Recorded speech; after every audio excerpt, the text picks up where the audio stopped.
Welcome to Stone Studies. I'm your teacher this week. My name is Daniel, and I'm joined here by my co-teacher slash student, Mr. Mark James. Total student for this one. I'm here to learn and earn it. I'm excited. I printed out notes. The notes she sent me, printed them. I'm ready to go, man. I love history, dude. I'm such a big fan. So we're talking about the Magna Carta today, and so something I found weird when I'm researching is you have some people that are like the Magna Carta, and then some people refer to it like a Transformers like Tesseract kind of thing. They just call it Magna Carta, like there's no "the" in front of it. And I don't know which is right, but one of them definitely feels like they're talking about like an alien power, like Magna Carta. I would assume the Magna Carta is the main one. What was that? You sent me, there's only 4 in existence, 4 copies of it currently. It's tricky to say that. So because as we'll learn, the Magna Carta, like the moment of the Magna Carta, the one that was signed, I think in 1215, is completely different than the one that was done. Like there were like 3 or 4 different ones, and they constantly changed it and all of this stuff until it became a part of the common law. But when they like adopted it as a part of the common law, to my understanding is they sent it out to like all of their territories, their colonies and things so that they had it. And so the reason that they exist is because they're on sheepskin. So that's the reason there's so many copies out there. They said if they were made with paper, we'd have no copies. But anyways, there are like different variations. There's like a 19 or like a like it's kind of like wine. There's like different years that are better than others, or like guitars. Honestly, it's probably like guitars. Like a 1959 like Fender Stratocaster is like really like it's a I don't know if that's the exact year, but it's like some of these guitars are like seen as like the ultimate guitar because to get off track even more, like back in the day, like every pickup was hand wound. So like they were never machined, and a lot of like the higher places still do it. And there's this just like one person that worked at Fender that hand wound thing, and like it was almost like there was a cult following of her specifically because like of the way that they just sounded different than everything else. But that's what I would attribute the Magna Carta to. There's like a bunch of different like variations in years, and there's like a couple in Australia, and even I saw that somebody at Harvard bought, I don't know what they thought it was, but it was like 2750, and it turned out to be like an original like worth millions. Like copies of the Magna Carta go for like fuck. It's probably like the most expensive piece of like history artifact you could have. The most expensive document ever sold at auction is a first printing of the U.S. Constitution, which sold for $43.2 million in 2021. The previous record was held by a copy of the 1297 Magna Carta, which sold for $21.3 million in 2007. The reason we're talking about the Magna Carta is because the lovely people at Focus V have provided the Carta Sport.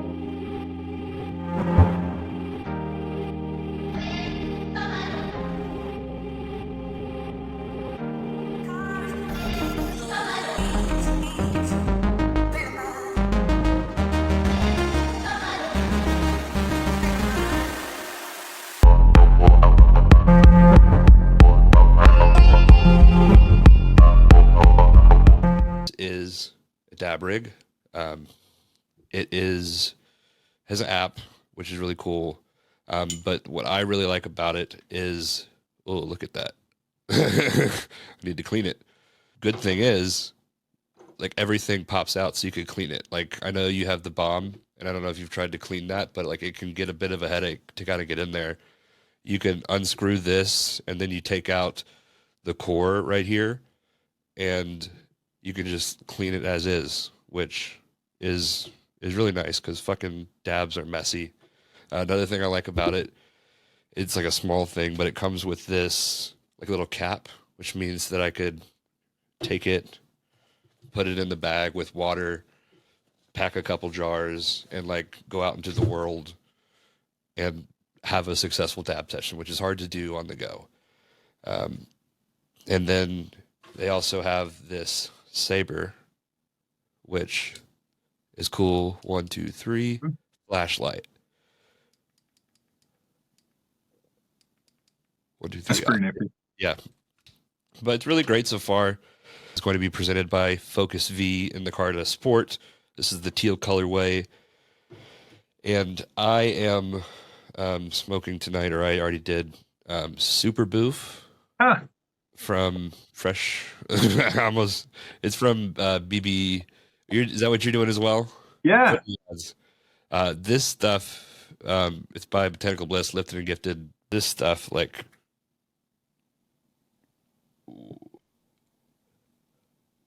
it's really nice. Tastes wonderful. The high is great.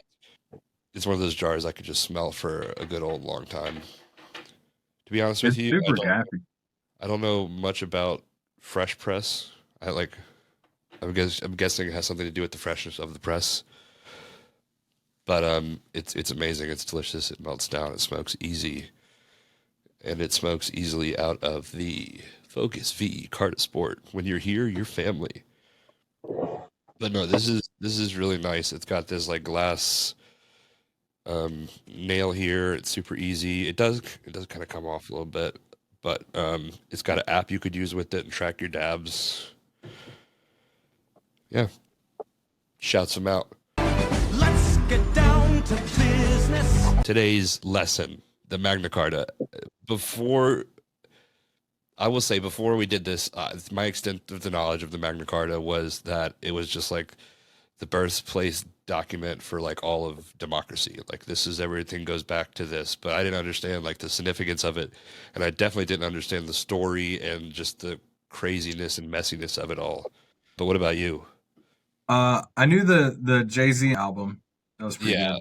Honestly, that's right up there with me for like, it's like it's like birthplace of democracy, Jay-Z, like that. Right. That's, yeah. It's kind of like the Robin Hood story, I guess, right? Yes. Like Prince John and King Richard out at the Crusades and what was happening while he was there and all that stuff. So yeah, I mean, I know enough about it from that and like from school, but honestly, I'm 46 and I haven't really done a lot of research on the Magna Carta in a long time. Yeah, so. I did feel like such a nerd, like just watching like very old British men talk. Yeah, it's nice. I'm excited for this to set the stage of the Magna Carta. 800 years ago, the world was a lot different. This would be around like the peak of the Mongolian Empire over in Asia. Holy Roman Empire started in like 800. So like that thing's kind of going, like everything is discombobulated, but somehow together. It's kind of like independent wrestling. Like, it's just everywhere. So Europe is a patchwork of kingdoms, egos, and uneasy alliances. The Crusades are still simmering. The Pope functions as a strange mix of like spiritual authority, international law firm, and global bank.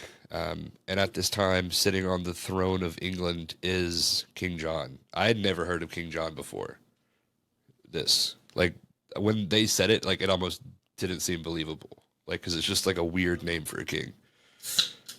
It's different. It's different. Yeah. But I mean, like, the other king was Richard, so yeah, like King Dick. Cracking open a Moonwater Clementine Orange. These are 30 mgs, and I don't have them in the fridge, so I am just pouring it in a glass. But that's what I'm going to be sipping on. I've got one of those left. I got a lemonade one. I tried them all, man. They're all really good. Mm-hmm. Your taste of them is pretty solid. Yeah. Considering there's no like weird aftertaste or anything. It's really good. There's a Pellegrino, and this is gonna be the bougiest thing I might say on an episode that's talking about like the caste system and kings and nobility. But there is a Pellegrino that's like you can. The only place I found it is like in the Italian market, and it's like a grapefruit or like kind of orange seltzer, but it's made with real juice, and it's amazing. And that's what this reminds me of. So Cool. I'm not a big seltzer guy, but like those were really like again yeah, really really enjoyable. They tasted good. All of them tasted like they should have. Like there's they some. I think that's why, because they like, which there's not really a lot of. There's a lot of the seltzers. There's not a super ton of the sodas. So I'm all for this. Um, haven't had like a Coke one yet, but I'm not talking about the drug Coke. Like I'm not saying like, well, I haven't had like a cocaine soda yet. I'm talking about like I haven't had a Coke THC soda yet. Just to do they clarify. make those? I'm sure they do. We're back to King John. King John. A lot of people say he's the worst king of all time. Um, and Your dog does too, man. yeah, he's a big King John hater. I get it. He's dead. He died. He's dead. Let him. Martin Luther over here nailing his 90 theses to the fucking. I think we're good. He just shook his tail. But to truly understand the world in which King John was ruling, we have to go back to his family, and that's the. When I see the word, I can read it and I know what it means, but when I try to say it, it just doesn't come out right. The Angevin dynasty. Does that sound right? The what? The Angevin dynasty. We'll go with that. That's fine. Yeah, but so it all goes back to his dad, which is King Henry II. Um, that's the tough thing about remembering stuff from this time period is because it's like four names and a lot of numbers. That's like kings, popes. Like I need a last name. Um, I don't do that. I don't think they have last names here. Actually, I think they do. Maybe just the kings don't have. I don't know. Disregard that. That's not going to make the cut. I'm sure they have last names. John, King John was the youngest son of King Henry II and Eleanor of Aquitaine, two of the most formidable figures of the 12th century. Henry ruled a sprawling empire stretching from Scotland all the way to the Pyrenees, which is the mountains between France and Spain. King Henry II ruled over vast territories that stretched deep into France, making him not just a king of England, but also a powerful French vassal through his holdings in Normandy, Anjou, and Aquitaine. His immense land holdings often made him wealthier and more powerful than the French king himself, creating constant tension and rivalry between the English crown and the French. He controlled more of France than the French crown itself. His reign was defined by expansion, reform, and conflict. Not least was his former friend Thomas Becket, Archbishop of Canterbury. So these are like two dudes that went to like high school together, and then like your friend that became a cop, and then your friend that's a drug dealer, and like so like they grew up together, but now they're like on opposing sides. That's Becket and Henry, and so Henry thinks the church should have less control, and the church obviously thinks it needs more control. So anyway, Henry has Becket killed. So now, That's how you basically, show that church. yeah. Well, they murdered him in his church. Oh, They murdered him in the church. He sent 4 knights to kill him, just in the middle of no, like out of like that's some like Soprano shit. Like that's some like, hey, you got to take care of this guy in front of his fucking kids. Um, but but yeah, Henry's private life. So this family was very messy. At one point in time, each one of his sons tried to overthrow him. That's basically his impact. Other than the fact that, like, so basically he got a lot of land and messed up the relationship between England and the church. The weird thing about these people is they didn't really live in England. England is where they went to hunt. So it's basically like the colonies of like your king isn't even here. So like they come when it's time to pay taxes and when it's time to hunt. So like, you don't even go here. Why are you messing with us? I wish that I could bake a cake made out of rainbows and smiles, and we'd all eat it, be happy. She doesn't even go here. Especially this family, they come from like the Brittany area of France. Most of them all live in France, and yet they rule this land for somebody who I don't know. It's fucked. And then on top of it, you're in the caste system where like people are basically enslaved, and like you're born in like it's fucked. But it's not like so fucked that like we can't go back there. Fucked, because like, if that makes sense. Oh, that like we can't go back to that system? Yeah, well, God yeah. knows not. Oh, I hope not too, but I'm just saying like some of this shit, like it sounds a little familiar. As well. Yeah, I mean we're not far off it. Yeah. Yeah. He has 3 kids. So he has, he has 6 kids, but he has 3 sons. He has 4 sons. Henry, John, Richard, and Jeffrey. So Henry was the firstborn, and they basically crowned him while his father was still alive. And basically he was just like a pawn of a king, just so that his dad had a successor lined up and all this stuff. So like he hated his dad, and tried to overthrow him a few times, like led rebellions. Like even the mom got in on it. The mom like tried to turn the dad, and then the dad put the mom in prison for 15 years. Like very, very messy. Can we assume that dad was kind of a dick then? Like if everybody was trying to get rid of him. Yeah, the dad. Maybe it was him. Yeah, I think he might be the problem here. Well, yeah, I mean he definitely was the problem.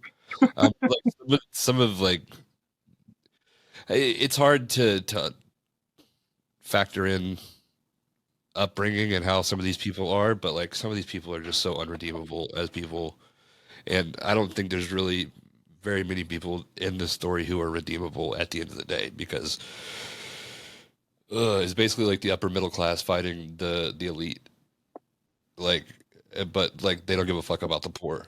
It's such a running theme throughout life and time. Yeah. Of the elites fighting against the middle and lower classes, and it's even crazier because now the lower classes are fighting with the elites. Yeah, It yeah. seems. To fuck the middle, it's fucked, and it's a tale as old as time. Some would say. A weird thing about Henry though is he did feel bad about fucking, like he tried to overthrow his dad I think twice, and when he was dying, he felt bad about it. He died of dysentery. Most of the people in this time shit themselves to death. So just That's heads up. fun. So died of dysentery, but I did that on the Oregon Trail.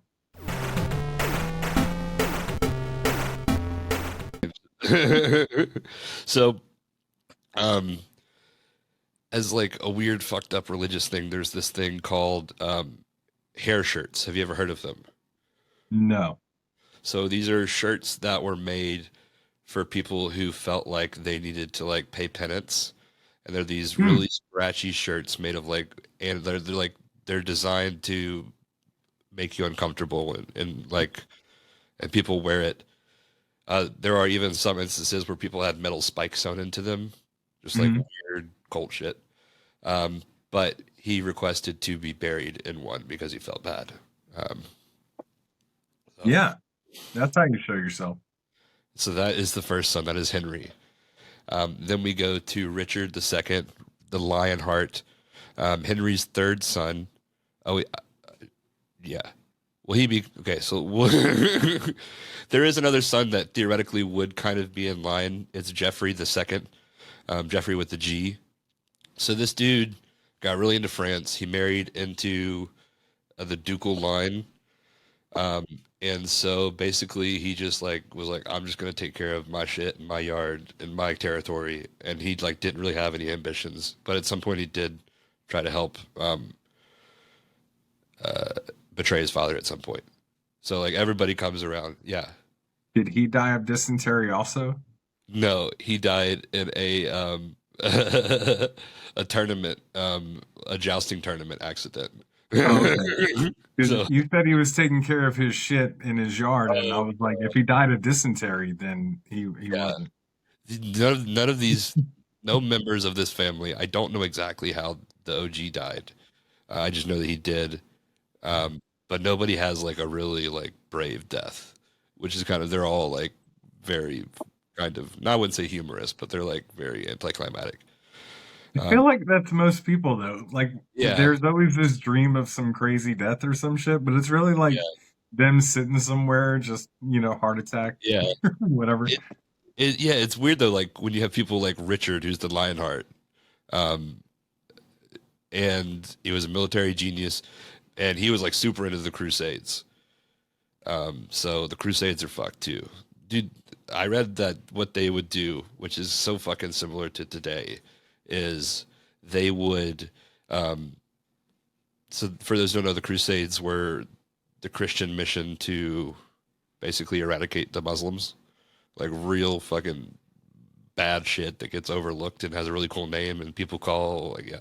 So um They they were would, they were spreading the word of Christianity yeah, throughout the Middle Eastern nations. yeah, through torture. Like some of the Yeah, most fucked up torture devices that you could ever imagine came about as a result of the Crusades. yeah. Um and so much so, why this is kind of eerie for today, like they were passing out like paintings of like Jesus being beaten on the cross by like a Muslim person, like that they were like like distributing that stuff. Like in reality, like the Holy Roman, like fucking the Romans killed Jesus, and now the Holy Oh Roman yeah, Empire is trying to. It's just it's fucked. yeah. But All the propaganda, it's but insane. there was somebody got in trouble because they were trying to justify why they were sending troops to Chicago. And so they showed like riot footage from South America and tried to say that it was Chicago. And then they got caught and they were just like, oops. Like, it's the same shit that's going on today. Like, there are so many parallels for this for today that it's kind of sickening. Good thing we're very high, or I'm very high. Um, so, Jeffrey, kind of homebody, doesn't like, just like, the guy that's just like, I just want to hang out with my family. Like that Yeah, guy, he just, yeah, that was yeah. him. Us. Loved yes. He died. He had the coolest death, I would say. Richard the Lionheart joined the Crusades. Um, a lot of people say that he like just really wanted to like fight in wars and stuff and didn't really care about the mission or whatever. Although there was like one story that he like all of a sudden became afflicted and like took off all his clothes and just started like bowing to people in the middle of the desert. And apparently he was like ill or whatever. But like, so that was his deal. He died from a crossbow um, fired during a minor siege. Just like a crossbow took him out. Probably not even on purpose. And Richard the Lionheart died. So that brings us to John, the youngest and the focal point of today's story. They called him Lackland because by the time that everybody got to everything, like he wouldn't have much of an inheritance. So like that was kind of his joke. When Richard the Lionheart died childless in 1199, he inherited the throne. Um, it was less a victory than a vacancy he happened to fill. Many believed that there was a rightful heir, which was Geoffrey's son. His name was Arthur of Brittany. Even the French king like backed it. But Arthur pulled a Jeffrey Epstein in his brother's custody. So Oh, he had him captured for something, and then he just mysteriously died in custody. Some yeah. people say that he drowned his nephew in the Seine, which is, I think, a river, but nobody can prove it. But like, They didn't really have cameras back then. no, Major lack of DNA testing. yeah, this whole story is fucked up. But the fucked up thing about when he inherited the throne was that prior to his death, Richard was captured by the Austrians, And in order to get him back, they had to pay 150,000 marks, 3 times the crown's annual income. So it fucking just drained all of the money that they had. Funny thing is, King John, he wasn't the king then, and the King of France allegedly offered $80,000 to keep him. They were like, it literally would just be cheaper if you just kept him. And they tried to pay them to do that, but they said no dice. So that is the world in which we have John. So the whole area is in this like kind of economic ruin. The screws are already tight. So what does John do? He screws them tighter. Taxes every fucking thing, man. So to rebuild the treasury and fund new wars, he tripled royal revenue. Like he did it, like, but he just fucking like, we'll get to a little bit of like some of the taxes. But it was a brutal mix of taxes, fines, and confiscations. He treated England like a rental property, squeezing every coin from the tenants who couldn't move out. Nobles who protested found their heirs taken hostage, their debts suddenly recalculated, or their land sieged. These are some of the fines and fees people had. So a widow fee. So this charges a widow if they stay unmarried after their husband dies. So they're taxed. It's like a choice. Like, oh, do you want to stay single? You have to pay us. Yeah. There was a history of fuck women. Yeah. Like any way they can. It's insane. Daughters had marriage fines. Families could be fined if their daughters married somebody John didn't approve of. Inheritance extortion. Heirs had to pay huge sums to inherit their property, which honestly, like, sometimes you kind of have to do that with, like, I know you've gone through some shit, and it's almost like just to get, like, you have to jump through a lot of hoops or even pay. Oh, yeah. Yeah. Something called scuddage. Nobles could pay to avoid military service. So, like, he just offered people the ability to just not join the military by paying. He also would let you, for minor offenses, you could just pay your way out of it. So if you committed a small enough crime, you could just pay the crown a certain amount of money that he seemed fair, and he would just let you off. I mean, that's the same shit they do now. Yeah. Speeding tickets, parking tickets, whatever fine. Yeah. And they even taxed ovens and mills. If you could be fined for baking or grinding grain on their own. So they couldn't even make bread. Imagine how much it would cost us if we were fined for being baked. That's crazy. $1 million.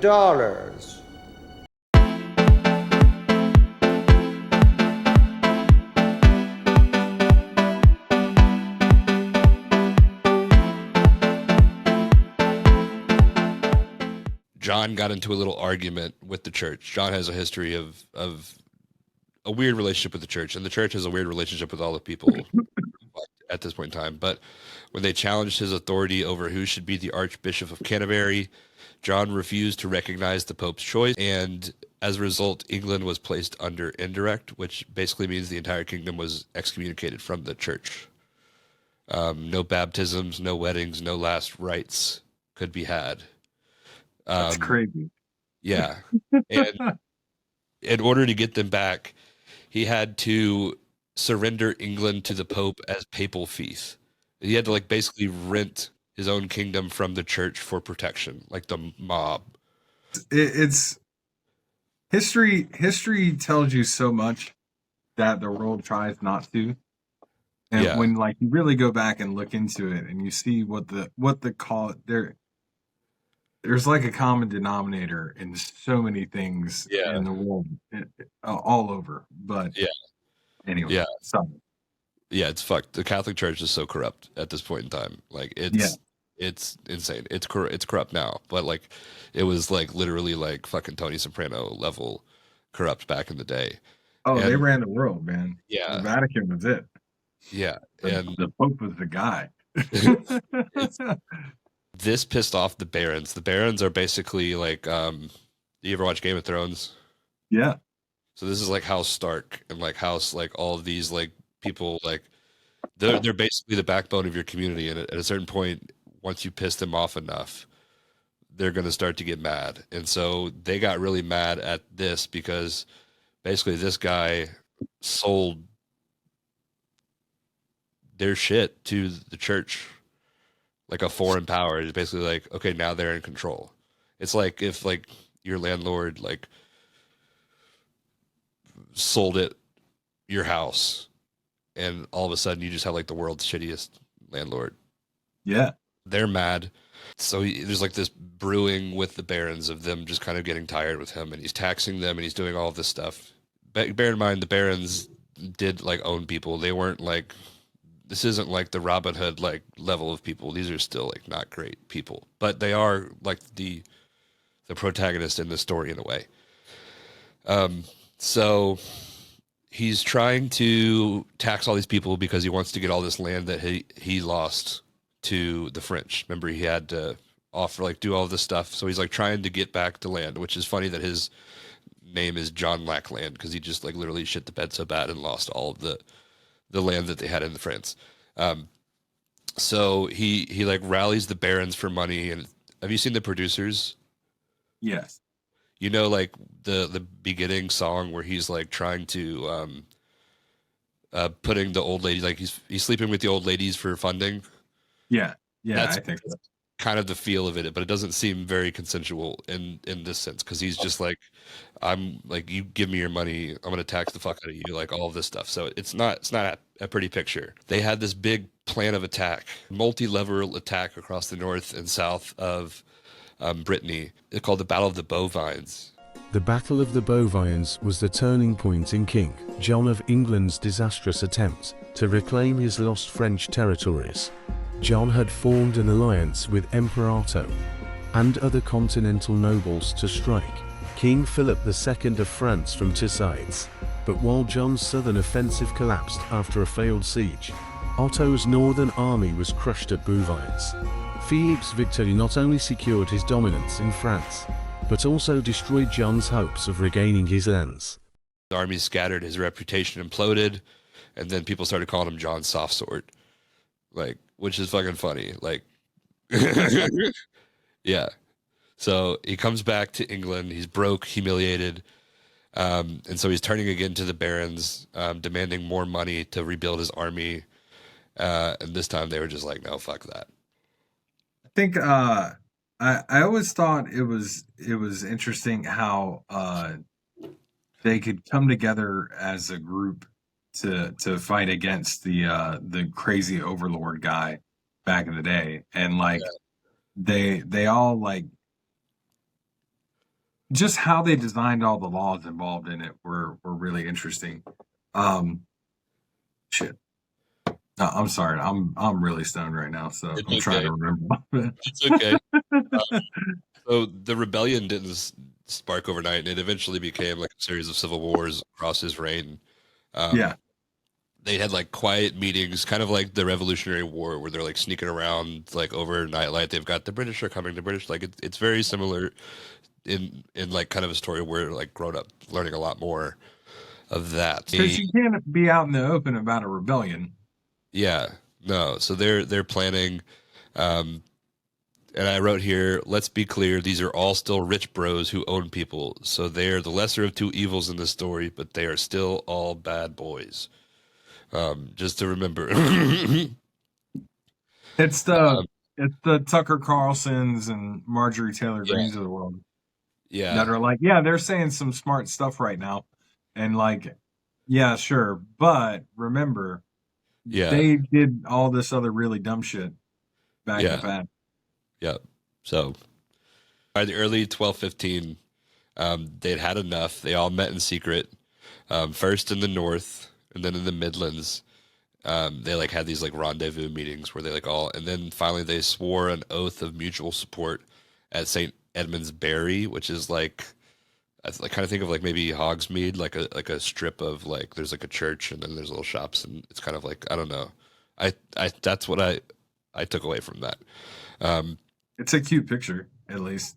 Yeah. I appreciate that. The image in my head is great. So they plan to stand together. until the king agreed to restore their rights under ancient English law. So basically, the origins of the Magna Carta were basically like their list of demands. Like that's what it became. Like that's what they brought to this thing, and that's what got worked out, and that's what became this thing. When the word of the rebellion reached the king, he tried to stall them. He sent letters promising reform. You know, like a certain leader is like, "Oh, 2 weeks, 2 weeks, 2 weeks." Like he's just like, "Give me some time. I promise I'll get this." Yeah, we've all been there. But while he was doing that, he was hiring an army of mercenaries.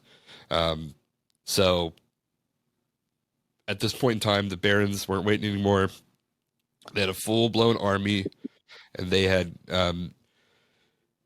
seized control of much of eastern England. But their biggest prize was London. The king was so bad that like when they came to London to infiltrate it, they opened the doors and let them in. Like the people were just like, "Thank God you're here." Like so they took it so easily. So now you've got a king who was trying not to deal with this, has no choice now because like the capital of his fucking empire is currently being controlled by these barons. They finally agreed that they would meet, and they met at this place called Runnymede, which is along the River Thames. So like the way it's described is like, so here's the river going here. Up here is where like the barons' camp was, and like down here was the king. So it was like the perfect middle ground. And another thing that they liked about it, it was like such a wet land that like there was no way that they could like sneak up on anybody or like these like the land offered protection from like because it would not be an ideal situation for a battle to take out. Yeah, smart strategy. Yeah. So it took place over 5 days, and the barons, who were led by Robert Fitzwalter, a veteran knight who styled himself the Marshal of the Army of God and Holy Church, which sounds like some weird, like, it sounds like something that like somebody would proclaim today when they like ram their car into a church. Like, so he's the one that set it up. So they chose Runnymede, a flat meadow along the Thames near Windsor, far enough, Windsor Palace, I think. That's like maybe like a vacation home for the king. I'm not sure. Don't hold me on that. I didn't know any of this stuff like a week ago. I forgot. Well, no, I didn't know it to this depth at all, but I had forgotten most of this stuff before we even talked about it, a couple days ago. So, yeah, so basically he had to like agree to their terms. And this was like a treaty. That's what the Magna Carta originally was. Yeah. It's like our Declaration of Independence here. Yeah, it was written in Latin, and like from like a video I watched, like they did like really like it's almost like they didn't have enough paper because they just like abbreviated the shit out of it. Like there was like, and she was like, and this is the letter L, or what was it? This is the letter J, which stands for King John. Like they were just putting J, like in like it was, I don't know. I guess you had to be there, but originally it was written in Latin.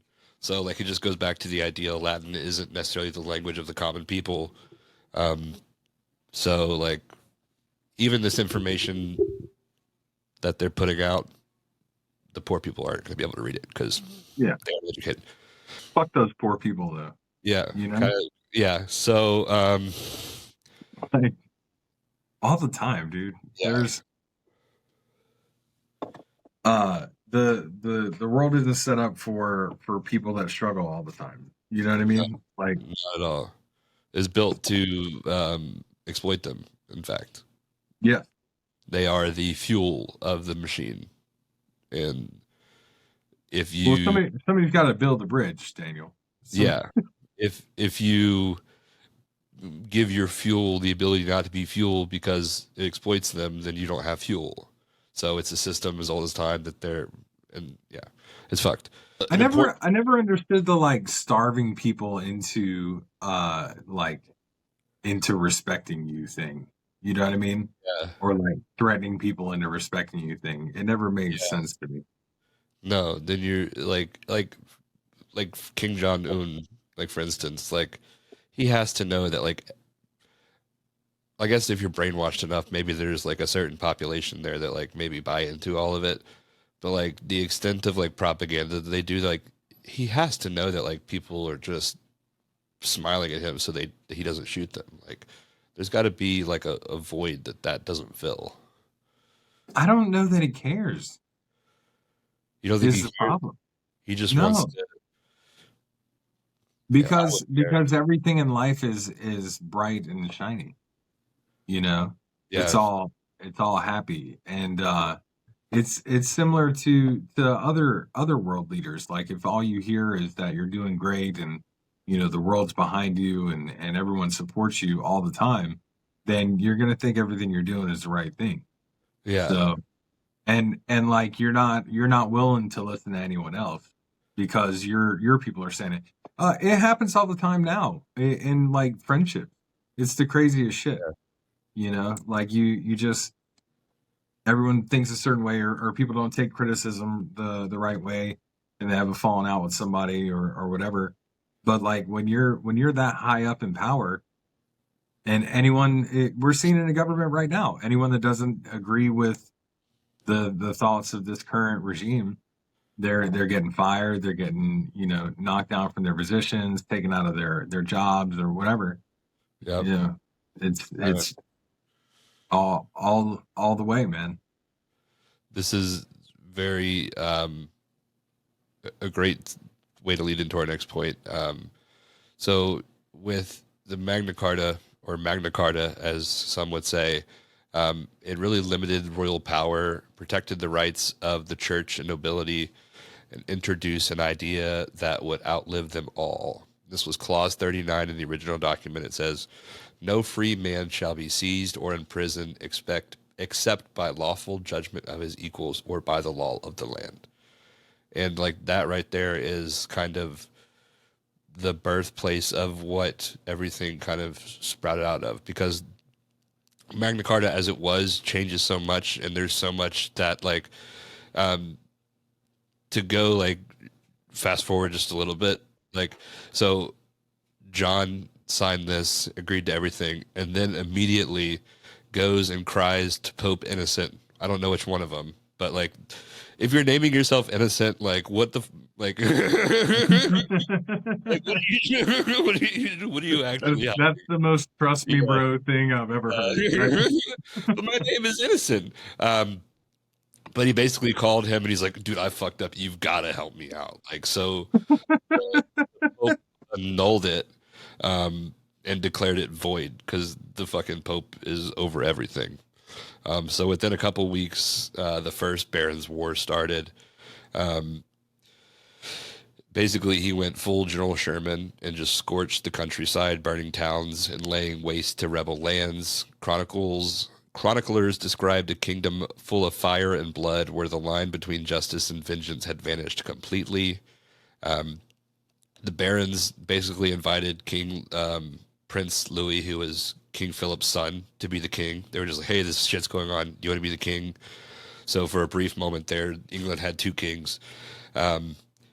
But this all kind of like it felt like it was going to get a lot worse. Like things were not going good. And then what happens? He gets dysentery and dies.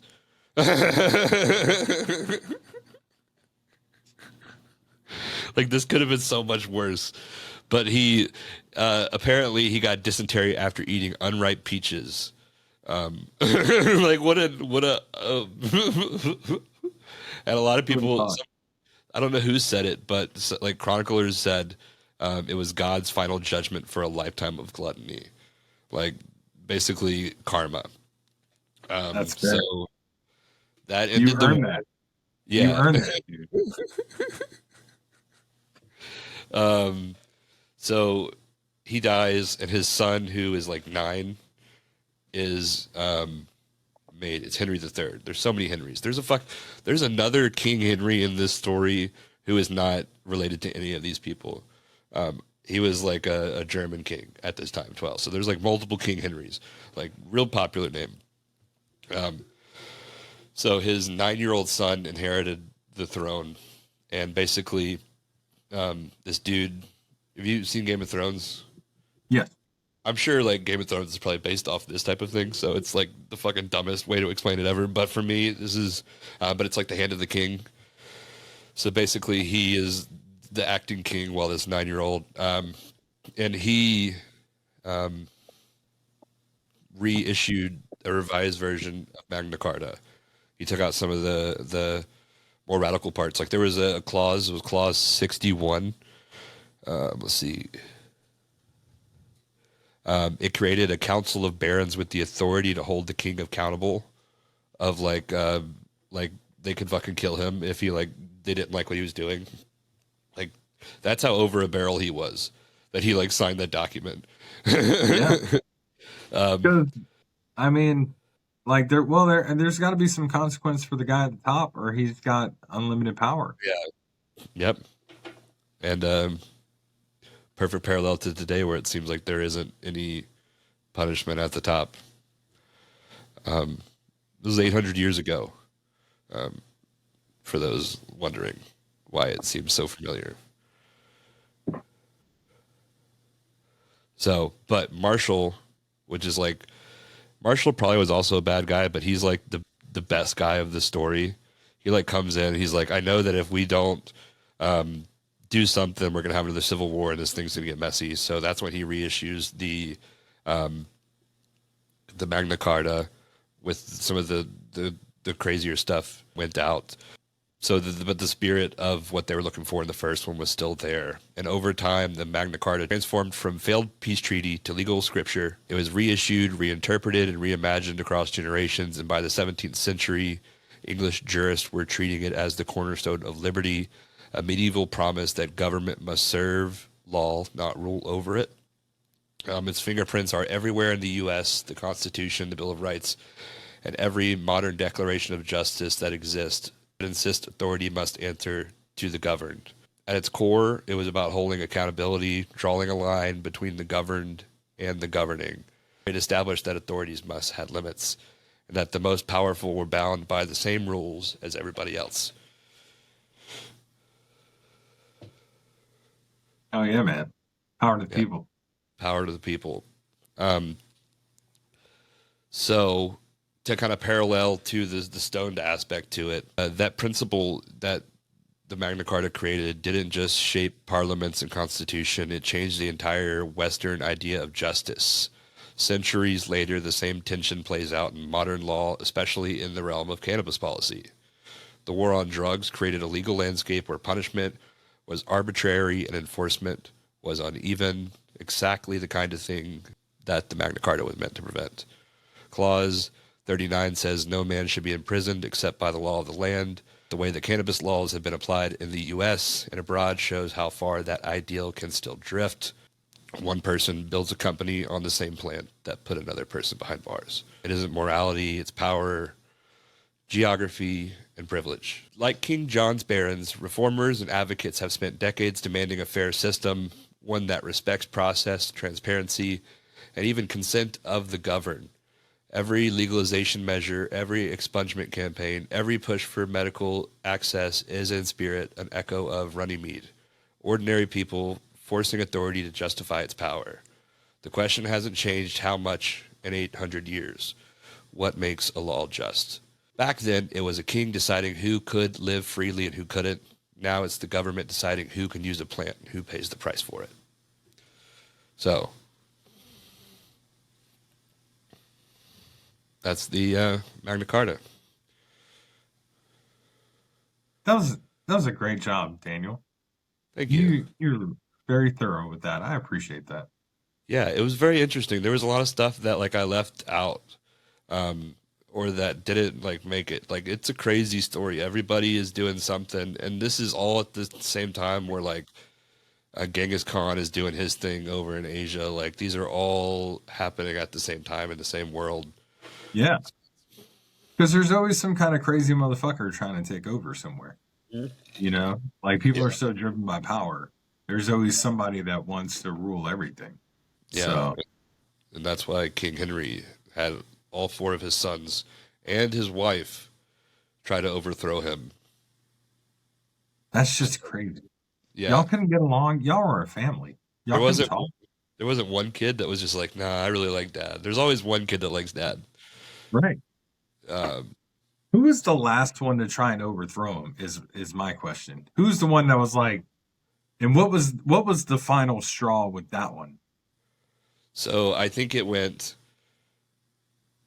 Henry. I think it's Henry the Third. It's fucking, there's too many Henrys. So first son, Richard, and then I think everybody was in on the third one. Or maybe everybody was in on the fourth one. And the two times were the first son, one time was Richard, and then I think one time was like the mom and everybody else kind of coming together. So it was very have you seen Vikings? No, I thought I was trying to think of a smart, funny thing to say, like, oh, you mean the guys with the ponytails and the big beards? But no, I haven't. I've heard good things. It's a good show if you want to get into it. But it's similar to that respect where the man, I can't remember shit right now. This is terrible. But the main character, his kids tried to overthrow him at one point, and like his wife was in on it and everything else. Like it was a whole big thing. So I wish I could remember anyone's names so I could tell you. But yeah, similar situations. Yeah. What was your favorite part of the story? Do you have a favorite part, or like, what did you find most interesting? I just don't understand how people like that get into power. Really, like how there's enough people around. When John took over, right? Yeah. At that point, how did it get to a point that you could tax people so much without I guess like a faster, well, I don't know. I guess they were having like fucking insurrections like every other week, it sounds. You know what I Yeah. mean? Once like his reign of like really like when the first like kind of rebellion started, it went on for like I think 9 years, like in various forms. I mean, they're determined, at Yeah, least, kind of which like is good. recently did a rewatch of the Hunger Games, and it kind of feels like as fucking dumb as it is to say this, but like once they finally got all of the different districts to unite together, it no longer became like one versus like one. It was like all versus, and then you realize where the true power lies, which like Or Ants, great movie. Have you seen Ants? no. I know that Woody Allen directed it, which is weird. Or Woody Allen was in it. It was a Woody Allen vehicle. I'm pretty. Well, that part aside, because he's a weirdo. A weird, yeah. Yeah, it's the same. It's the same message there. Like you're stronger together. The oh god, beetles, grasshoppers, whatever they were Yeah. like bullying the ants around to get them food and all that stuff. And eventually the ants like got together. And, Bug's Life. The same thing as Bug's Life. Yeah. Maybe that's what I was thinking of. Anyway, one of those movies with insects. But like it has like so many implications on today of like, and for instance, like we've kind of talked to Hugh and Anthony, like the last podcast on the left are doing like a series on Heinrich Himmler, and like just like how similar what we're seeing today is doing like verbatim like from what the Nazis did, and like history repeats itself, like, and different regimes and different people, like what we're seeing happen back then is happening now, but like it's different because like it's 2025 and not 1215, but it's the same spirit, it's the same like, and maybe that's a flaw of the Magna Carta, like maybe that could have been changed at some point, but it's like the structure for the whole system that is made to fuck the people that are less fortunate. and every system in the world is based off of that. So every system, some different, some worse, but every system kind of exists to feed off of the people at the bottom. Well, yeah. Um, there are countries that do a good job in taking care of their like, I guess, lower class. Like I've heard Whatever. is it, I don't know if it's Sweden or Switzerland or Norway, like those, I've heard nothing but great things about the quality of life in those places and how they take care of Sure. their people. Sure. But And even like China and like the poor sectors and stuff like that, you can see, I see videos of people all the time and how they live, and like they have decent homes and things like that. So yeah, like people are taken care of. It's the government's job to take care of its people, yeah, and And- that doesn't mean they need to pay all your bills and like, like people are so concerned that if the government were to step in and take care of these like necessary things, really, like healthcare, like education, yeah, because why wouldn't you want your country healthy? Why wouldn't you want your country educated? Well, you don't want them educated because of things that are going on today. yeah, You want people to be easily swayed into whichever way you want them swayed, whatever propaganda you want. And to go back to what you were saying earlier is that in 2025 it's really easier to fall into one of those traps.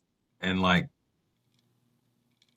back when all this was going on in the 40s and Nazis and all that stuff, yeah, all that was done in the one area. It was all through word of mouth and everything. Now, just imagine with social media the way it is, with algorithms the way they are, podcasters, like conspiracy theorists and shit like that. It's real easy to find yourself in a rabbit hole, and like once you get that thought process, then you're just surrounded by everyone in that thought process because none of us talk to each other. For the most part, besides in passing and things, but yeah, for the most part, everybody kind of stays to their side of things. So you're going to develop, whatever personality. The problem is that that side got into power, and they're taking advantage of it. It's the first time, they've had the balls to test some things, and they're getting kicked back a lot. The court systems and things. So some of the checks and balances are trying to help. yeah. But when you're running every branch of the government, not a lot of balances with those checks. It's all whatever they want. We got to remember these things because every day this stuff is literally trying to be erased. Like stuff is taken down off websites all the time. You see the messaging that comes when the government shuts down and how fucking crazy that is. Like it's like a Trump tweet on every single U.S. website. So yeah, it's unprecedented. There's so many unprecedented things happening. yeah, it's exhausting right now. I'm tired of the word unprecedented, honestly. Yeah. How was Super Boof? I enjoyed it, man. I was all right. So I had a Snapdragon Cannibalist before this, and I smoked a little bit with Ree. Yeah. So I pregame pretty good coming into this. Yeah. But that definitely set me up pretty high there for a while. Like I couldn't remember shit. I still can't remember shit. but no, man, really enjoyable. It smells good. It tastes really good. Yeah, it's a great high. Like I'm awake. I don't feel like I'm drowsy. Like I'm not trying to. Yeah. You know, I know that like some people shit on Super Boof, and I don't necessarily know why. I'm sure that there's like levels of like ingrainedness into the community where like certain things that like I don't know. Like I don't know if it's like oh I only drink IPAs or I don't know what it is, but some people do not like Super Boof. But like for me, it always smells good. It like reminds me of just like orange juice, and like that's just so delightful to me. The aftertaste is great, the taste is good, and then it's just like it got like a super really nice like midline kind of euphoric high. Like I like it because like I'm not gonna take super boof to like really go to sleep, but if I know like I'm gonna be doing a podcast or I'm gonna be doing something for a while or watching a movie, like it's perfect. Yeah, yeah, it's good to keep you alert, keep you awake. Um, I had their LAX earlier, and I like that. It's really good. It doesn't do much for my like pain. I think that's again what my issue has been lately is my back's been so screwed up. Um, Yeah. so like that throws off all my like receptors and like the highs and stuff like that. But it's the same thing. It's a really good like LAX from uh botanical Botanically lifted or botanically BBX LG. BBXLG botanical bliss and lifted and gifted. Yeah. Fellas over there, like great, just always great products, man. Everything they Yeah. send us is just top notch shit, dude. Question that we'll end this on. Which one of the seven dwarfs do you most identify with? Which do I most identify with? Uh, If you need to, I can read it to you. Um, I they no, I are think yeah, go for it. I think I got them though. Doc, It's yeah, Grump, Happy, Sleepy, Bashful, Sneezy, and Dopey. We would have to be Dopey, right? Just based off of the amount of right now yeah. What is currently. Dopey? I feel like Dopey is just like Homer Simpson. Yeah, Dopey's the Dopey. You could tell Dopey looks dopey. Yeah, well, he was. I think he was just the more childish one, the more playful of the Yeah, group. I don't think he was really dumb. I think he just played dumb so he didn't have to do shit. same. There, we've all been I there. feel like I'm more like Doc because I'm the guy that tries to like uh run things all the time, like tell people things. I feel like I'm a mix of sleepy, happy, and dopey.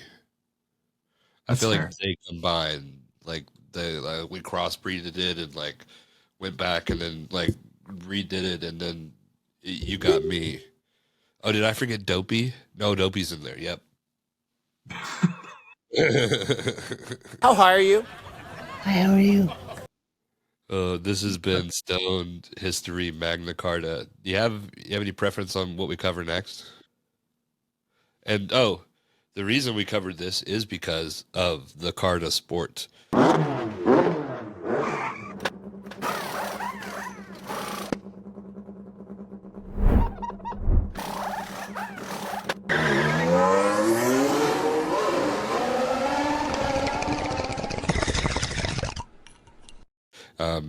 This is from Focus V. This is the teal colorway.